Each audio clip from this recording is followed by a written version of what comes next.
Hello, my name is Amede, and today I would love to introduce you 5 things that Taiwan and Poland has in common and you probably don't know about them. Of course, there are huge differences like climate, language or culture, and don't even get me going there, but at the same time, raised and born in Poland and living in Taiwan for more than 7 years, I discovered there are so many surprising similarities that I would love to share with you. So let's get started.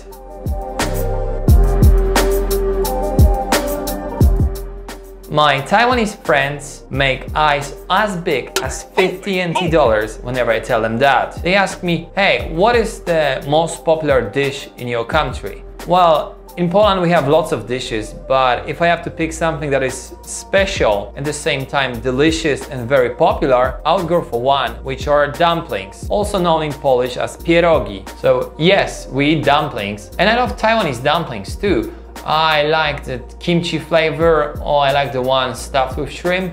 But at the same time, Taiwan is missing a lot of variety of dumplings that are available only in Poland. Some of them are boiled in water, some of them fried on a pan, or even baked in an oven. There is also a specialty dish from my region, Kluski Śląskie, which are dumplings made of starch. We eat pierogi for Christmas and we eat them every day. You can also find lots of shops that are specialized in selling dumplings called pierogarnia. Actually, a lot of people can cook pierogi themselves. You can go to any supermarket and find half-boiled or frozen pierogi and just bring them and cook them yourself at home. Polish pierogi come with many different stuffings such as meat, sour cabbage and wild mushroom, cottage cheese with potatoes. You can serve them with sour cream or butter, or you can even fry some golden onion and put on the top. That's not all. You know, when Americans go to Europe and they see people eating French fries with mayonnaise, they're like, eee, this is so weird. Well, I see similar reaction when Polish people tell Taiwanese fact that we cook dumplings with fruit. We stuff them with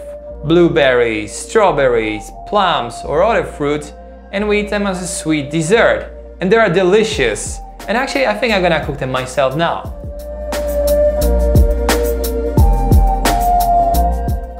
Drinking tea in Poland is huge, and you probably won't believe me, but Polish people drink more tea than Japanese or Taiwanese. It is very common to drink tea in Poland with any meal from breakfast till dinner, or just drinking tea by itself. When you host your guests in Poland, you're gonna ask them kawa czy herbata, which means would you like to have some coffee or tea. This phrase is so popular that it even made a name of a morning TV show. Polish people mostly drink black tea from tea bags, but also herbal and root teas are very popular. In Poland, we don't have tea ceremonies and beautiful traditional rituals that are observed here in Taiwan. Also, the tea drunk in Poland is not as great and fresh as the one here, and because of our climate we cannot grow it, so all the Polish tea is actually imported from other countries. There is a saying in Polish that goes gość w dom, Bóg w dom, which means if you have a guest at your place, you should treat him as a god visited himself. So it means like Polish people gonna be very hospitable to the people who visit. And it goes around many places. For example, if you're at a train station, you have a heavy suitcase, probably somebody gonna approach you and say, hey, do you need a hand with that? Or if you're a lady, lots of guys gonna open the door for you and ask you to go in first.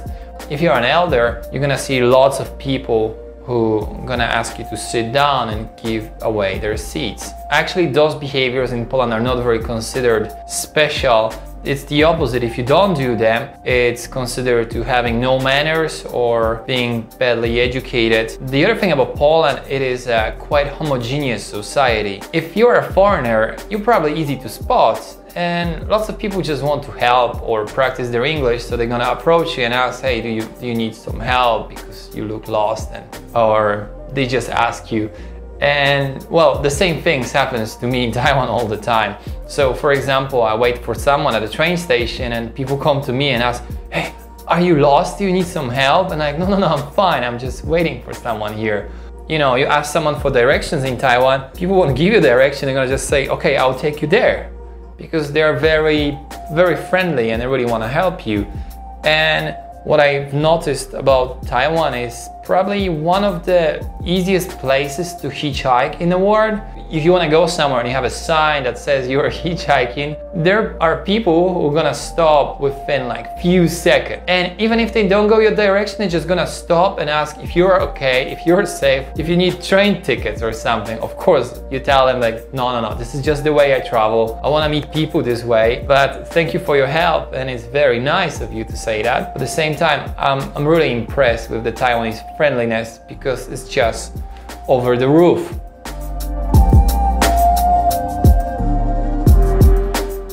The recent history, especially the 20th century, wasn't the best time in Polish history. I mean, you had the First World War, the Second World War. After this, you had 45 years of Soviet occupation where people lost lots of rights, such as voting rights, freedom of speech, and there were lots of repressions against any freedom movements. However, for the last 30 years, things changed a lot, and Poland is a part of NATO, part of European Union, and living conditions and economical situation of the country improved a lot. The history has lots of similarities between Poland and Taiwan. Now Taiwan is an example of a great democratic and liberal state, but it wasn't always like this, and lots of people before have to fight for it and have to sacrifice for this. So now the younger generation can enjoy more freedom and better quality of living. They really appreciate they have a chance to live in such a great places such as Poland and Taiwan, and this is the thing that both countries have in common.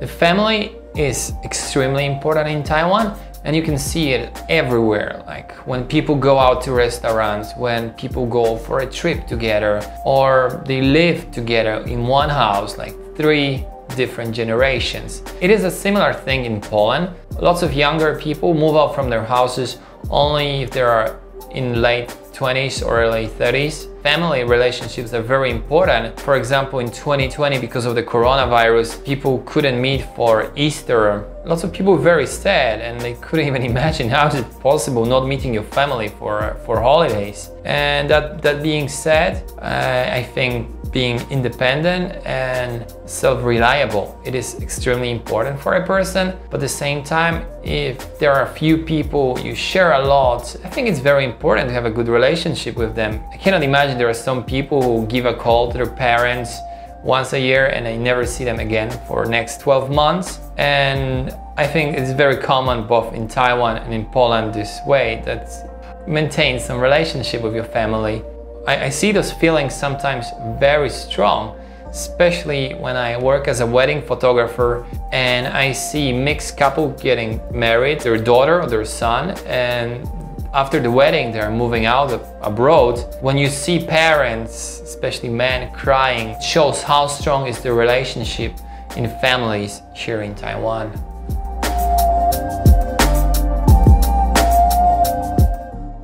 中天财经频道与钱同行，通膨时代来临，荷包不缩水。台股、美股、ETF、基金、外币、黄金、虚拟货币还有保险，如何投资理财创造被动收入，实现财富自由？房市火热，政府打房一波波，房价越打越高，何时才是买房好时机？请锁定每周2、5晚间8点钟，中天财经频道张雅婷和您与钱同行。记得订阅、按赞、分享，开启小铃铛。我是李小玲，全球财经周报每周6日最新总体经济趋势报给你知道。凡是跟资金有关的这个市场都会受损，所以房屋市场也是一样。明一年的利率是绝对高于它，所以明年应该到最后它的决定是2.8。欧洲绝对是俄乌战争最大的受害者。掌握金融脉动，世界局势变化。我是马凯，我在全球震惊周报。能够及时补充抗菌液的旺旺水神微酸性电解次氯酸水的生成机，让防疫变得更方便、更安心。一天你用200次都没有问题的，比酒精啦、比漂白水更加的环保。如果你要购买旺旺水神生成机，中天新闻的观众是有独家的好康。